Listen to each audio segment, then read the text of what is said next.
Our common experience, our folklore, many of the proverbs that we use, they all point to the existence of luck as a universal item in our lives. We may have different degrees of belief in it, but we are all at least aware of it.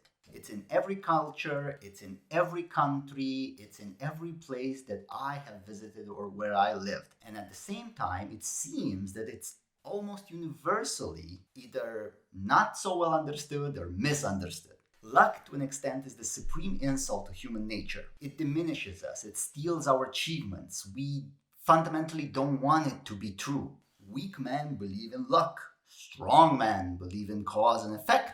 But at the same time, we also might have had the experience where we worked very, very hard on something, but we still failed, or it got taken away from us. Oh, it was just bad luck.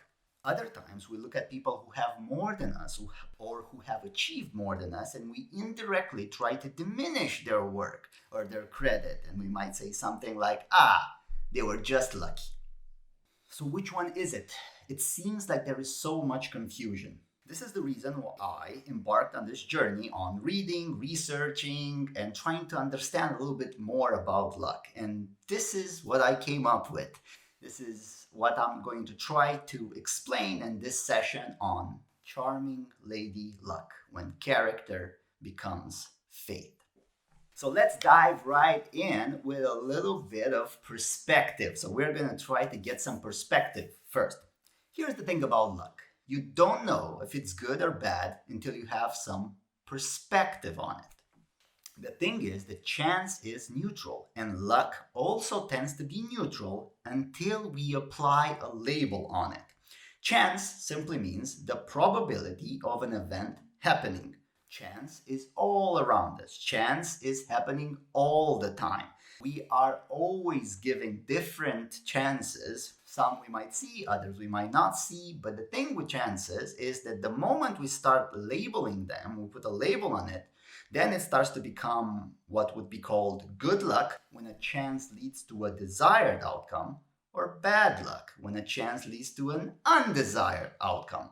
But here's a tiny secret. Generally, our luck is no better or worse than anybody else's. It just might feel that way. The moment when we apply many labels of a desired outcome and they don't happen to come to fruition, then we start labeling ourselves as unlucky or our lives having mostly bad luck.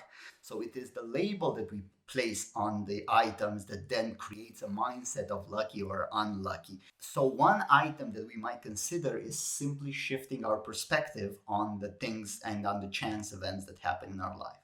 Let's take a look at some prerequisites to luck. A rising tide lifts all boats. This sentence is something that I often ponder myself. Did I do something right, or it just happens to be a favorable condition? Just like the ships in a port, we think it is us who are able to see farther from the deck of the ship, but fail to acknowledge that it actually might be the rising tide that lifts us all up and gives us this ability to see further. In my own investing journey, all of the properties that my wife and I invested in went up over time.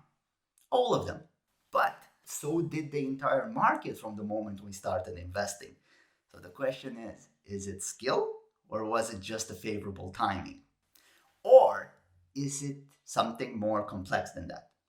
So let's look at 3 key areas that I consider to be prerequisites in order for luck to find us: survival, clarity, and context.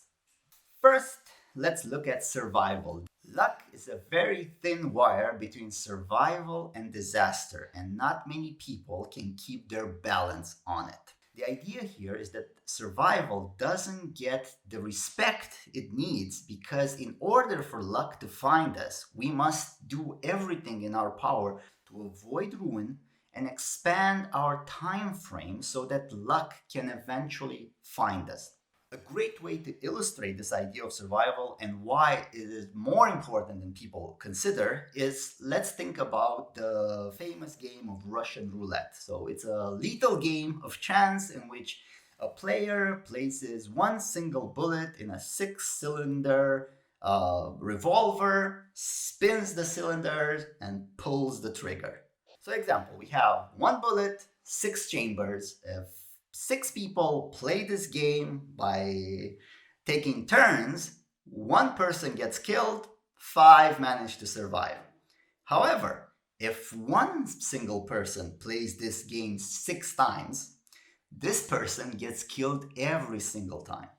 The moral is, do not do things where there is even a chance of total ruin. For example, don't bet all of your money or don't invest all of your money in a risky venture if there is even a 1% chance of total ruin. Don't do anything in society where there is even a 1% chance that you will go to jail. So the idea would be, which is often also called the Kelly criterion, avoid ruin at all costs and expand your time horizon that eventually luck finds you. Next idea is clarity. You cannot hit a target you cannot see, and you cannot see a target you do not have. The idea here is that the clearer we are on our desired outcome, the more alert and aware we will be on the opportunities and possibilities and chances, which like I explained earlier, they're basically neutral. We'll be more alert and aware to see and spot the chances and opportunities and possibilities that come our way in order for us to take these chances and make the most of them in order to reach our outcome. And the third critical component of this is context. This is also mainly the idea in the beginning quote, the idea of the rising tide. I was lucky. I was born in the United States. The odds were 30 or 40 to 1 against that. I had some lucky genes. I was born at the right time. If I would have been born thousands of years ago, I would be in some animal's lunch because I cannot run very fast or climb trees. So there's so much chance in how we enter the world, said Warren Buffett. Context for me also has a couple of crucial subcomponents that make up the broader term, right? So it's going to be timing, location, genes, and network. I actually picked even the order of these things from least to most likely for you to be able to influence them. So let's explore a little bit. Warren Buffett is currently the fifth richest person in the world. He made all of his fortune over a long period of time by investing in the US stock market. So let's check a little bit what he said in that quote, in that particular quote. So location, US, it has been a growing market throughout his entire life. It's the leading economic superpower. When it comes to timing, Warren started investing after the Great Depression and stayed in the market for 80 plus years. When he talks about genes, there are some components, especially for those of you who know the big five personality traits. So he most likely is very low in neuroticism. Therefore, he is very good at riding out market fluctuations when they go up and down. He clearly has some element of conscientiousness, so long-term thinking, delaying gratification. He definitely has also some particular type of intelligence, like understanding businesses and capital allocation. And over time, of course, he also built a great network. He is friends with some of the ultra successful individuals of this planet. So the thing is here that context is very important. Just to give an extra element of when it comes to location, right? If you want to build a startup, yes, you can build it almost anywhere around the world. However, Silicon Valley will still be the place to go if you want to attract funding, if you want to have the most exposure to venture capitalists, if you want to have the most exposure to other potential entrepreneurs that want to partner up or help along the journey, right? So location will be very, very important here. The overall strategy when it comes to context is find the right context for you to thrive in. Understand your weakness, understand your strengths, understand your weaknesses, Understand what you're trying to build and where is the place where it gives you the most opportunity to thrive. Let's check now a few levels of luck. We can look at them and what are some characteristics, what are some character traits that we might embody in order to be able to hit one or more of these potential levels of luck. I really love this quote by Rodin that said, "Each of us carves his destiny in the raw clay of chance." When we look at these levels, other than blind luck, the other types of luck are achievable through some form of influence and through creating conditions for them.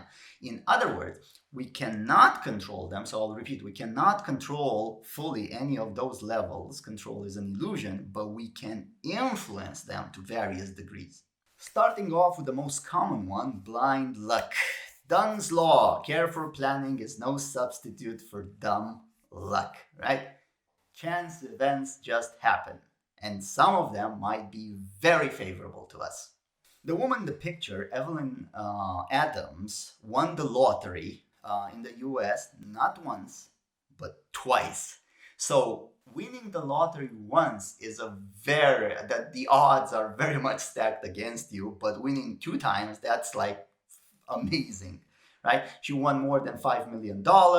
However, because she was a compulsive gambler, she kind of lost it all in casinos and through a string of unsuccessful business deals. So Lady Luck visited Evelyn not once but twice, but unfortunately she couldn't make the best of the chance that came her way. When it comes to blind luck, it's something, of course, we cannot really influence, but there is that trait that I talked earlier, that element of survival. Live long enough and avoid literal or metaphorical ruin. To be lucky, you need to avoid ruin at all costs. Chance came Evelyn's way, but she found ruin in the business dealings and in compulsive gambling. And for those of you who try to understand or know probability or statistics, you know that the house, aka casinos, the house always has an edge. So you might win in the short term, but if you play long enough, the house has an edge and the house will always win over a long enough time period. And here's also an interesting distinction. There is a difference between chance and luck. Chance events are like winning the lottery. We don't have control over them other than buying the ticket. They just come. But luck, aka a positive desired outcome, can be influenced, right? So if that chance comes our way, we need to have the character traits and maybe some form of knowledge in order to take that chance and make the best of it. Next one, luck via continuous work. Ray Kroc worked a variety of jobs, selling paper cups, he was an ambulance driver for the Red Cross, he played piano in some bands, he was a real estate agent, and eventually he ended up being a milkshake mixer salesman. In one of his trips, he was very impressed with a restaurant of 2 brothers who bought 8 mixers from him. He eventually ended up partnering with them, and in April of 1955, Ray Kroc opened his first restaurant of this new franchise, which happened to be the McDonald's franchise, restaurant number 9. He was 53 years old, so he tried a variety of jobs, a variety of experience in his life, and in his 50s, he partnered up and created his first McDonald's restaurant. A few years later, he bought the company from the brothers, and by the time of Kroc's death at 81, the chain had more than 7,500 outlets in the US and all across the world.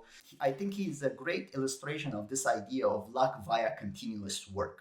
And he said, luck is a dividend of sweat. The more you sweat, the luckier you get. So how can we get lucky via continuous work? Well, the character trait is, of course, being proactive, having a bias towards action, and of course, being self-reliant, thinking that it's up to you, it's up to your effort, it's due to your hard work that eventually Lady Luck will smile upon you. So the strategy here is to be lucky, take continuous action. Next level of luck will be luck via increasing probability. You cannot directly control luck, but you can move from a game with lower odds of success to a game with better odds of success. The difference between luck via increasing probability and luck via continuous work is that in the one via increasing probability, you start to be a bit more deliberate on creating luck. You start understanding that there are games with lower odds of success and there are games with better odds of success that correspond to your unique character or correspond to your strengths and to your weaknesses. While continuous work is simply working until eventually you can even consider that you run out of bad luck, or by putting energy into the system continuously, it is inevitable that at one point some lucky break will come your way. Luck by increasing probability is more around this idea of, ooh, what are games with better odds of success, and let's play there because I might create luck for me in a more faster and more deliberate manner. So Scott Adams is a guy that worked in various business roles: management, computer programmer, budget analyst, commercial lender, product manager, supervisor. Every morning, when he was still working for Pacific Belt, he would get a coffee and start his day trying to create a new career for himself. Cartooning proved to be the successful venture for this man. He is the creator of the Dilbert comic book strip, and he has a net worth of roughly $50 million. Scott Adams advocates this idea of building a skill stack, so be good enough at several different skills that make you unique and attract luck or increase the probability of luck, that luck eventually finds you or comes your way. In his case, he was good enough at drawing, he was a trained hypnotist, and he was also very good at simplifying ideas. And then he pulled from his incredibly vast experience of working different jobs in order to create that Dilbert comic book strip that was very successful. So in order to tap into this luck via increasing probability, we of course need to understand probability and systems thinking. We need to take more chances, so you miss 100% of the shots you don't take, like Wayne Gretzky told us. You need to take actions that open more doors. And this fundamentally can be done through building a unique skill set. So in one of my previous workshops, I laid out this entire concept of skill stacking as a way to succeed faster in life. So it was roughly this idea of key skills, enhancing skills, and meta skills. If you can create a unique skill stack that includes these things, the probability of success increases drastically in your favor. So like an example would be like a key skill would be you're a doctor, an enhancing skill would be like, you know, sales and marketing. So this type of skill can be applied to any type of other skill that you might want to learn. And a meta skill can be learning how to learn. So learning how to learn will improve your sales and marketing, will improve your ability to be a great doctor. And of course, the more you know how to learn, the more you can improve your ability to learn. So that's what makes it a meta skill. The way to attract luck via increasing probability is to play a game where the odds are stacked in your favor. So play a game with better odds. Next up, luck via being prepared. Louis Pasteur's statement, "Fortune favors only the prepared mind," was also a principle that would define his entire career. In 1856, a beetroot alcohol manufacturer from Lille approached Pasteur for advice. He had problems in his factory. Most of the batches that he would produce will just spoil. So Pasteur gladly offered his services. He then started visiting the factory daily and then returning to his laboratory to view the beetroot juice that he would collect through his microscope and conduct various experiments. Pasteur, just by chance, came upon a significant observation when it comes to fermentation. He is now best known for his inventions of the techniques to stop bacterial contamination, a process that we now call pasteurization. So in order to attract luck via being prepared, we need to have sufficient background knowledge in a key area that we master, plus the abilities to observe and then quickly form significant new associations. We fundamentally become skilled at spotting luck. When an opportunity appears in an area that we are familiar with, we are more predisposed to spotting it. The same way that Pasteur spotted in his microscope that certain batches would spoil and certain batches will not spoil, which gave him a critical insight that he built upon in his theories. So, in this case, to be lucky, we need to develop a deep understanding in at least one area. The real secret is knowing what to do after that big opportunity comes. Like I mentioned earlier, chances come all the time. But we need to know what to do after a big chance or an opportunity presents itself. Because a lucky break is not the same as a lucky outcome. So we need to be prepared to spot it and make the best of it. Now, here's an interesting one: luck via having a unique character. This is something that is actually not very talked about in society. There are not very many proverbs or quotes or things that are linked to this idea of luck via having a unique character. To become lucky, you need to develop a unique character and act with integrity. Fundamentally, it means that you develop the type of character that attracts luck. People want to give you things. People want to give you opportunities. So opportunities and chances that present to other people can become your opportunities and chances. Simply put, other people's luck can become your luck.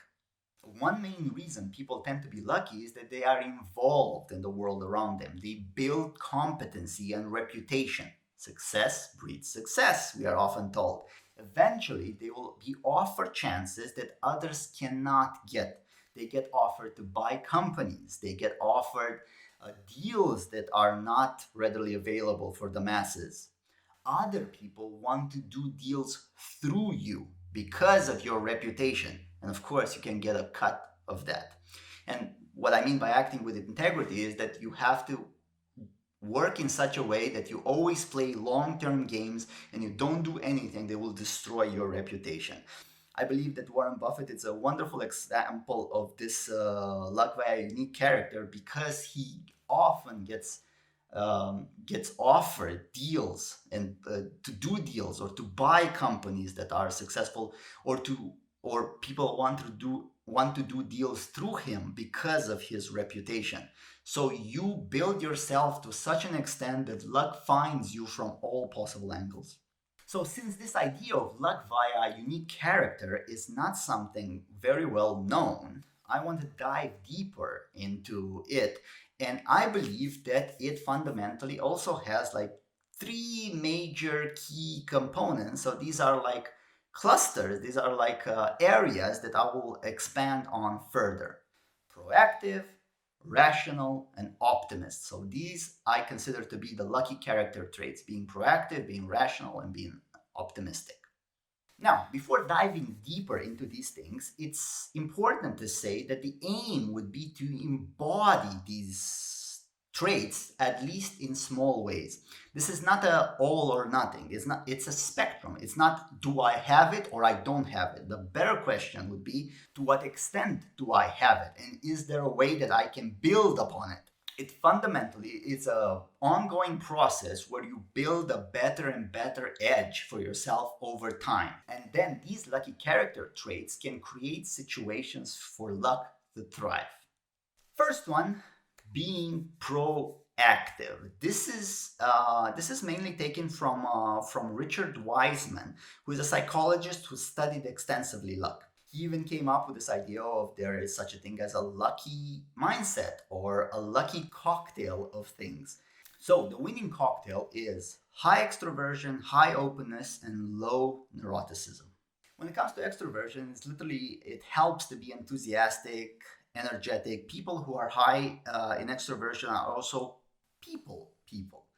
They tend to be very good communicators. They tend to do very well in social circumstances. Fundamentally, the idea is that you are going to have more lucky breaks when you get to interact with 10 people versus if you would interact just with one.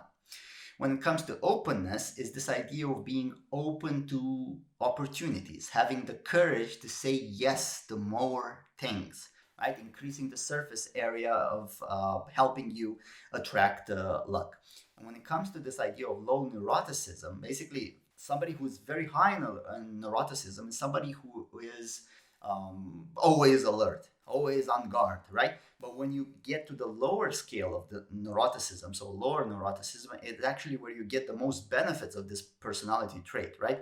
You are hyper alert and you're also super focused. So this idea of being focused is the ability to spot opportunities when they come your way. So extroversion would be like you go out there, you play in the world, openness, you say yes to you say yes to a lot of opportunities, and then you're hyper focused to see which one of those things are actually going to play in your favor. Next up, being rational. I have noticed that even those who assert that everything is predestined and that we can change nothing about it still look both ways when they cross the street. In this particular cluster, we have high intelligence and skill set, high integrity and intellectual humility. So the ability to understand reality as it is, to solve complex problems, to build things, to adapt, this would be a high intelligence and a skill set. Then to work well with others in long-term games, to build a reputation, right, that you don't want to destroy is high integrity. For me personally, anyone that does things that eventually will lead to ruin is not a rational person.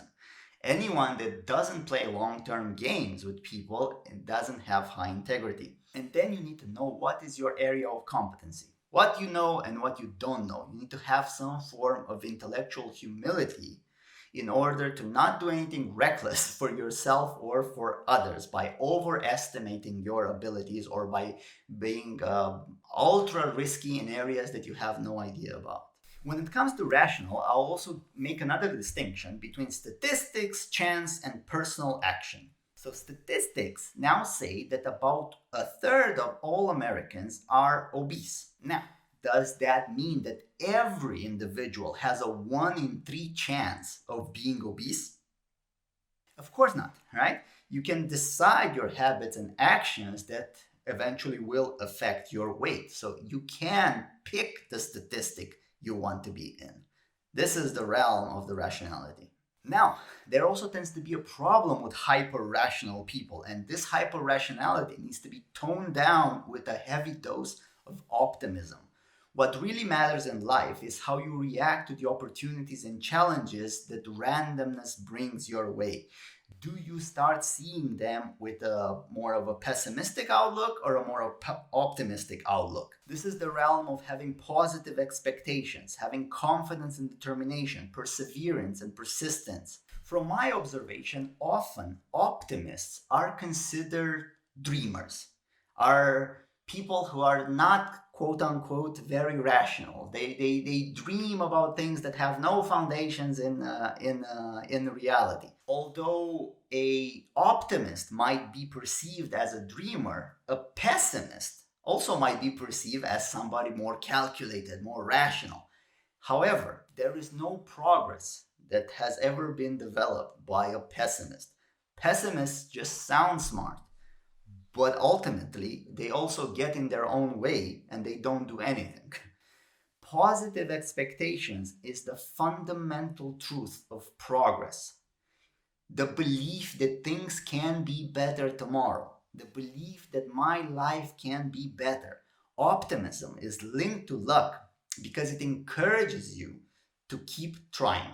You can even consider this a positive delusion or naive optimism, but the thing is that it works.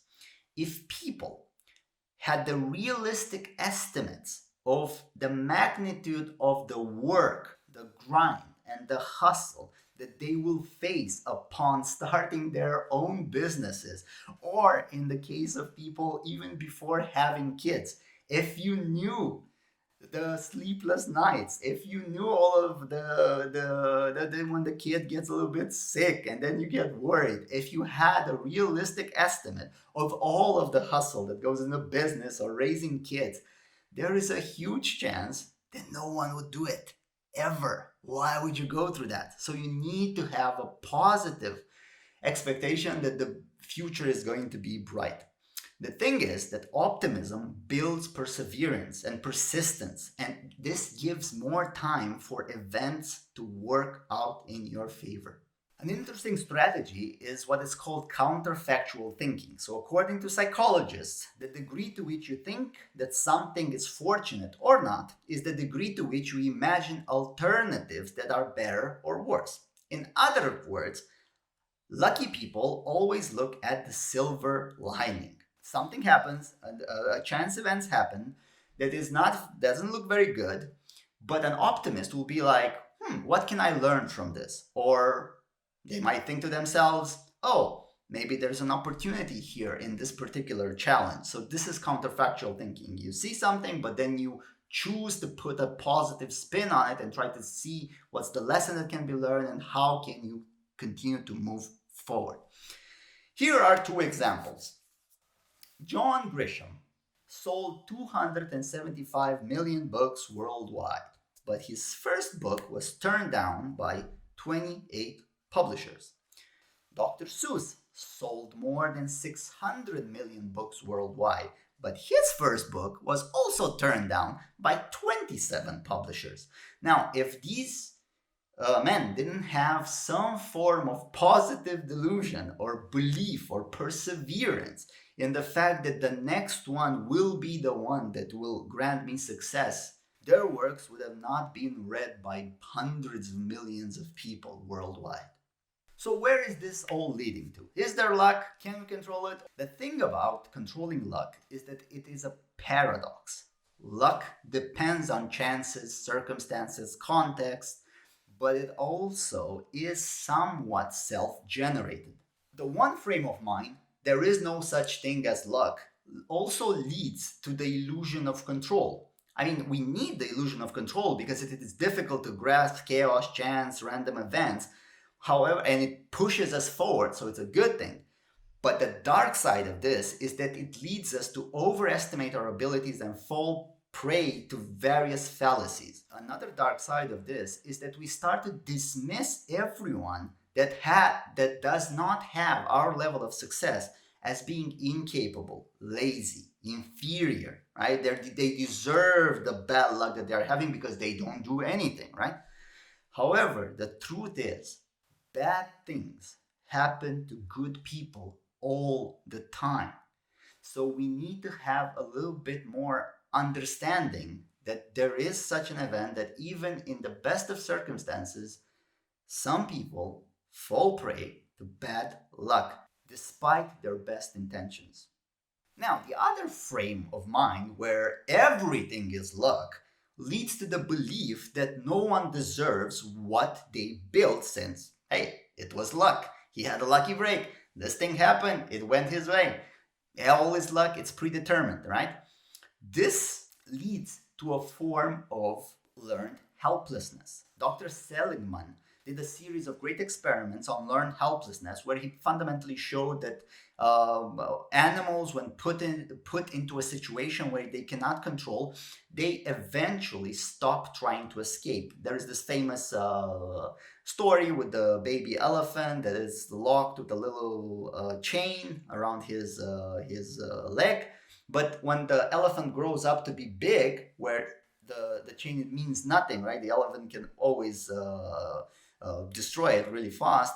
It stops trying because over years of programming there is this idea of learned helplessness. People who believe only in luck tend to end up being the victims of not trying to do anything.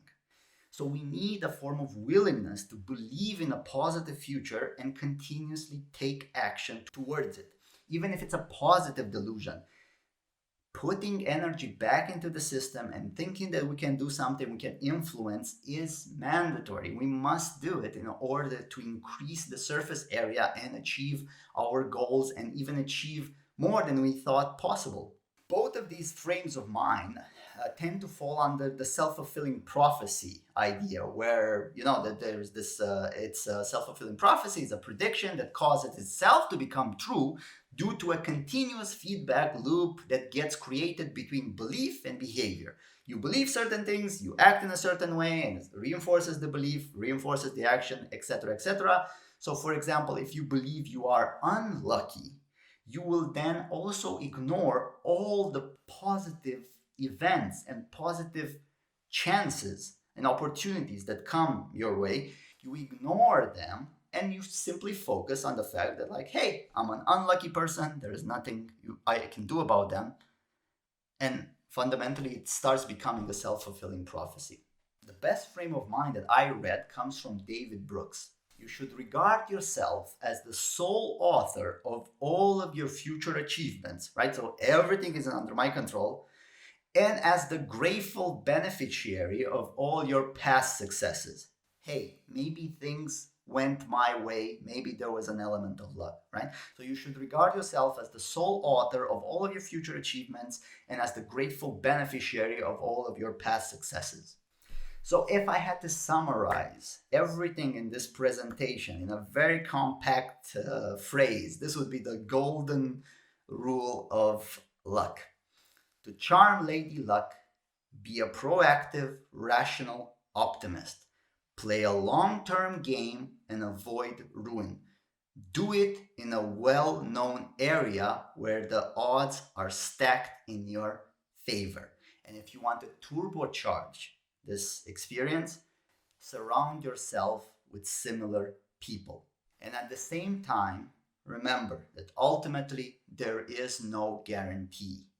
This is just an edge. And if you are lucky enough to make it, help others. In closing, I will leave you with a statistician's serenity prayer. Grant me the serenity to accept the random luck I cannot control, the knowledge to change the luck which can be modified, and the wisdom to know the difference. Simply put, luck serenity, luck knowledge, and luck wisdom. If we develop the wisdom to figure out which lucky events are just random, blind luck, and we cannot influence, and which ones can be influenced via continuous action, via increasing probability, or via building a unique character that draws luck to us, then I believe that we can make better decisions and have a better understanding of the world and of the circumstances of our fellow human beings. And it is my hope that this presentation marks also a starting point in helping you have a better understanding of how you can charm Lady Luck. And if you want to learn more about luck, here are a couple of resources that I'll recommend. The idea of the levels of luck for me was highly influenced from a chapter in Chase, Chance, and Creativity by James Austin. This idea of building a skill stack comes from How to Fail at Almost Everything and Still Win Big in Life. And then other elements of this presentation come from the other various sources on luck that I have read. So if luck is something that you want to study more, this would be a starting point for you to do it. All there's left to say is best of luck on your journey.